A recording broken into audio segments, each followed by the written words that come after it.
So, I grew up in the 90s in Bulgaria, in a rather rough neighborhood in the city of Varna. There were obviously no smartphones at the time. Kids used to roam outside freely all day, playing and getting into trouble. As most boys, me and my friends would occasionally end up in brawls with other kids in the neighborhood. As one of those calmer, more introverted kids, I would get picked on from time to time. I remember this one time I was hanging around with a friend near the sandbox of a nearby kindergarten. We must have been around 8 years old at the time. As I was walking around, someone suddenly grabbed me from behind and started choking me. It turned out it was this kid I had seen around the block but didn't really know or had ever spoken to. Obviously this was a long time ago, so the details are blurry, but ultimately nothing happened. After a little while of that and some shit talking, he let me go and he went away. A few days later, my older brother hit him over the head with a plastic Coke container full of sand, and he never picked on me again. Point is, things like this would happen from time to time, as was quite usual for the life of kids that age in 1990s Eastern Europe. I've gotten mugged and bullied on several occasions that come to mind during those early years, even chased by a gypsy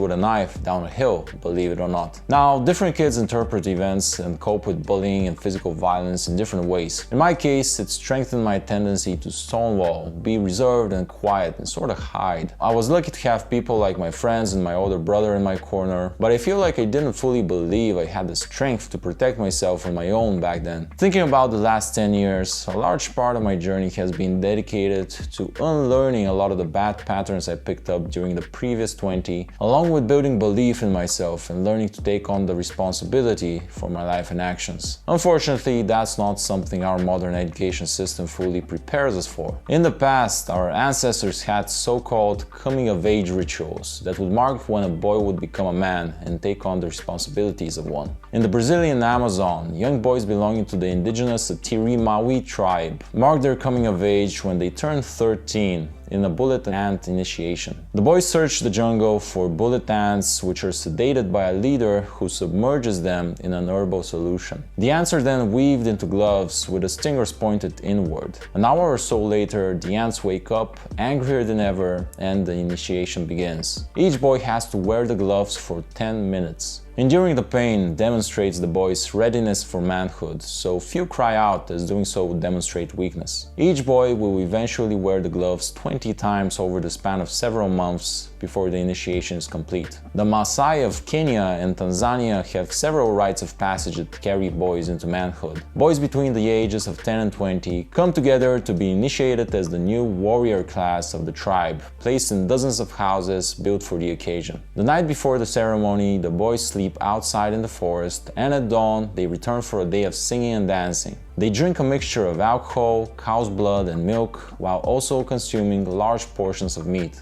After these festivities, they are ready to be circumcised, making the official transformation into a man, warrior and protector. Similar to other rites of passage, the boys cannot flinch because doing so would shame their families and discount their bravery. For the next 10 years, the boys will stay at the warrior's camp where they learn various skills. After the ceremony takes place, marking their transformation from warrior to senior warrior, they are entitled to marry the woman of their choice. Most traditional communities around the world have some such sort of coming-of-age ritual because the ancients understood the importance of shaping the narrative in our heads by having clear transitions from one stage of life into another. Yet nowadays, the closest thing we have to a coming-of-age ritual is a high school prom where we get drunk with our former classmates. And sure, that's hella fun, but we feel just as unprepared for life after prom as before, right? The way modern society is structured, you just go from one institution to another.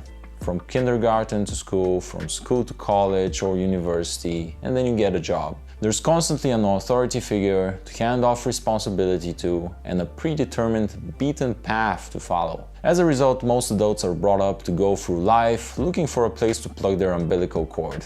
In other words, to place responsibility for their lives in someone else's hands. You can probably see how leaving up your fate to someone else doesn't lead to anywhere good. Now, I'm not saying you should drink a mix of alcohol, cow's blood and milk and get circumcised like the Maasai of Kenya and Tanzania. Instead, as the Stoics say, memento mori.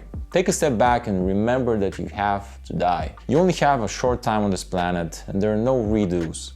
So ask yourself, is the beaten path really leading you to where you want to go? Are you living the life you want to live? Or are you just going through life in a walking daze, like a leaf in the wind?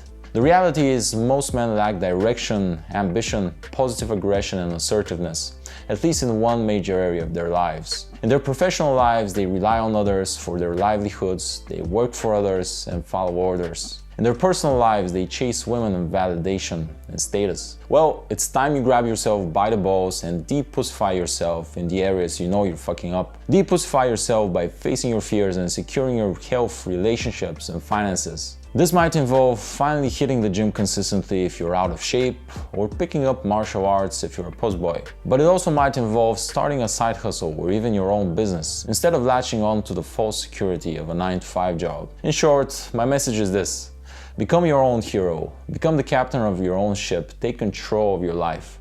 Stop looking for outside approval. Everyone else is as clueless as you are. Learn to give yourself approval and do what you want to do and what you think is right. By doing this, you earn your own respect. That might not make you happy, but it will, at the very least, give you peace with yourself. And it's better to be at war with the world and at peace with yourself than the alternative. Anyway, I'm starting to spit out some really cheesy quotes right now, so I should probably end my rant here. If you liked the video and the message resonated with you, hit the like button and subscribe to the channel for more videos like this. Once you've done that, you can watch this next video over here, which can hopefully help you improve your life a bit further.